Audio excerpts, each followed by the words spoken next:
local legend where I come from. They're simply referred to as the Willowmen. There's hardly a need for law enforcement in this town. The Willowmen take care of all that. Every single step taken, every word spoken, every drop of blood spilled, the Willowmen know about it before anyone else.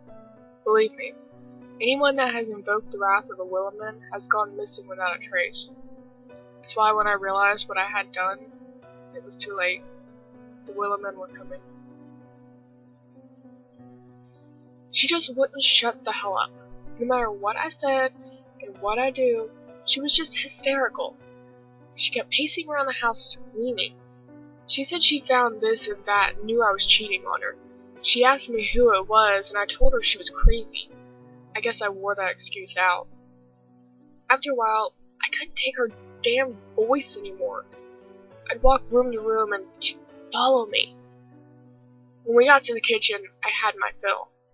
I reached for the first knife I could find and jammed it in her throat. The face of anger and sorrow melted into one of despair and disbelief. The crimson fluid ran freely over her blouse and she dropped to her knees, scrambling around on the floor. She clawed at the tile and made gurgling noises, which only served to infuriate me. I grabbed an iron skillet that had been preheating on the stove and took a swing at her head. A wet crack followed the impact, and while I didn't need to keep going, I did. I lost count of the numbers of times I hit her, but I had a good deal of blood on me. What was left of her head was being held together by thin particles of bone, and blood continued to rush out. I dropped the skillet on the floor with a loud clang. I wish remorse could have followed, so I would have felt at least a bit human, but I didn't. I was just happy to be rid of her. With a grunt, I picked her body up off the floor and hoisted her over my shoulder. Her face hung next to me, dead eyes staring with conviction. I could only chuckle. As soon as I got outside, I dropped the ragged heap onto the ground and went to find a shovel. That's when I knew they were watching. I could hear the whispers from the woods, and in the corner of my eyes, I could see them staring intently at my every move. Whenever I would look up into the woods, I would find only gnarled trees staring back at me. I knew they were there. It was dusk by the time she was good and buried, and I was drenched in sweat, and it had made the bloodstains in my clothes expand and turn orange.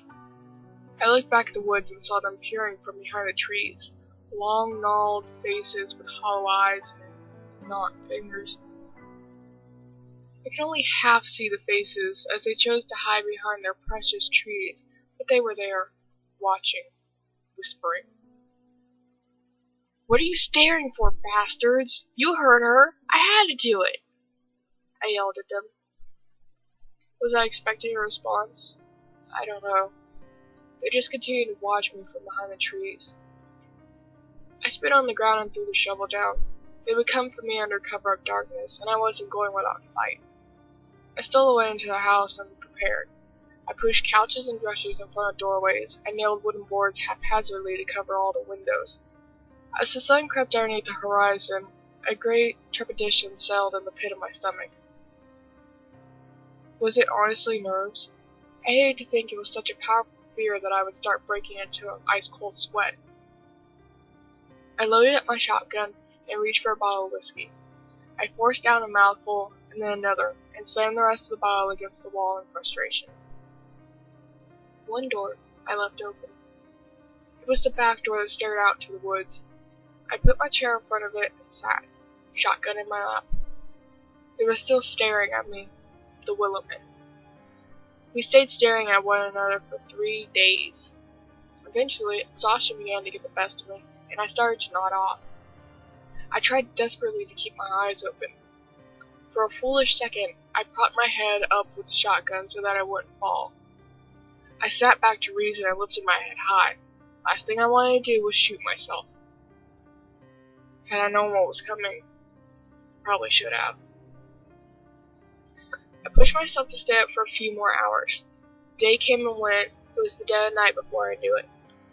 They persisted behind the trees.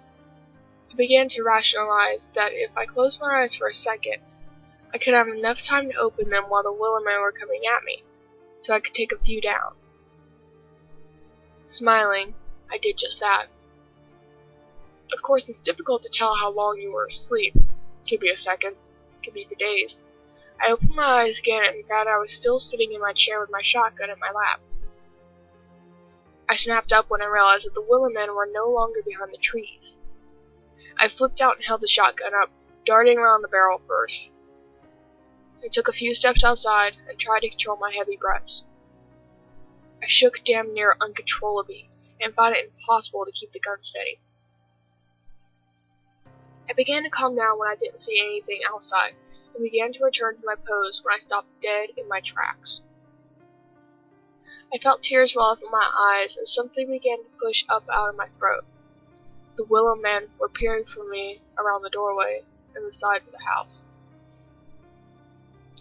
I froze, staring at their gnarled up faces and branch-like hands. I had to do something. I pulled the gun up and fired off a round. It managed to take out part of the door frame, but it missed any of them altogether. I popped over the shotgun and madly grasped for a fresh shell in my pocket.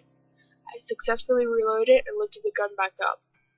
The Willowmen continued to look at me from where they had been.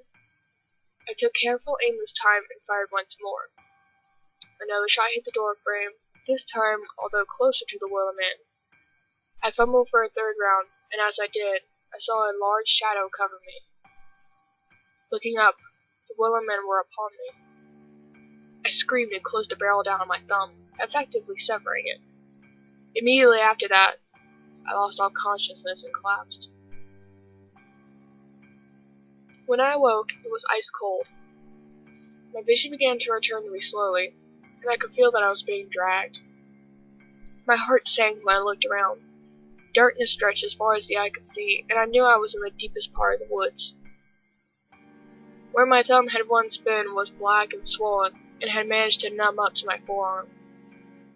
My ankles were in severe pain too, but I didn't know why. When I looked, I saw that they had been clearly snapped, and the Willowmen were dragging me by my feet. I began to scream as loudly as possible for someone, anyone. All I did was cause more Willowmen to appear and watch me from behind the strangest willow trees I had ever seen. The trunks were small, and looked just like leather. The earth around them was red and moist, yet where I was being dragged was dry, rugged land. I looked up to the canopy, and wished I hadn't. Skinless corpses hung down, blood dripping freely to feed what I now knew were flesh-bound trees. My screams were swallowed by the dark, and my throat gave out, hoarse from the strain. In the silence, I heard the faint moaning. I looked around to see if there was someone else here, maybe some poor bastard who suffered my same fate. To my horror, I discovered the source of the moans. The bodies hanging on the branches of the trees were still alive. Soon, I too would have my flesh torn asunder, and be damned to hang up there and feed the hungry willow trees. There was nothing I could do but accept my fate. The Willowmen had me.